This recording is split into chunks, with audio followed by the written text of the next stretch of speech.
ہمارے دوست ہیں جی علی ممتاز صاحب، وہ فرما رہے ہیں کہ سوالات وہی پوچھے گئے ہیں جو یہ محترمہ کرتی رہی ہیں. تو علی صاحب میرا تو یہ، میں نے تو اس کو اس معاملے میں ڈیفینڈ ہی نہیں کیا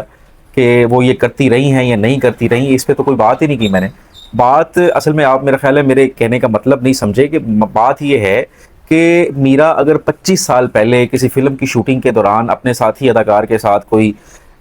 کچھ کرتے ہوئے، اس وقت کی جو ہدایت کار تھی اس نے ان کو دیکھ لیا کوئی بوسو کنار کرتے یا کچھ کرتے ہوئے، تو اس میں اس کا قومی خزانے کو کیا نقصان پہنچا ہوگا، یا پاکستان کو اس کا کیا نقصان پہنچا ہوگا، یا آپ کی اور میری زندگیوں میں اس سے کیا فرق آیا ہوگا. تو وہ اس کی پرسنل لائف ہے اور اس کو یہ اسپیس ملنی چاہیے کہ بھئی وہ اس نے جو کیا ہے وہ اپنے عمل کی خود ذمہ دار ہے. ہمیں سب کو یہ اسپیس دینی چاہیے. آپ دیکھیں کہ جب ہم عمران خان صاحب کی یہ سیتا وائٹ والی جو سٹوری ہے، جو ان کا یو کے کی اپنا عدالت سے، آپ یو کے ہوتے ہیں، عدالت سے جو اپنا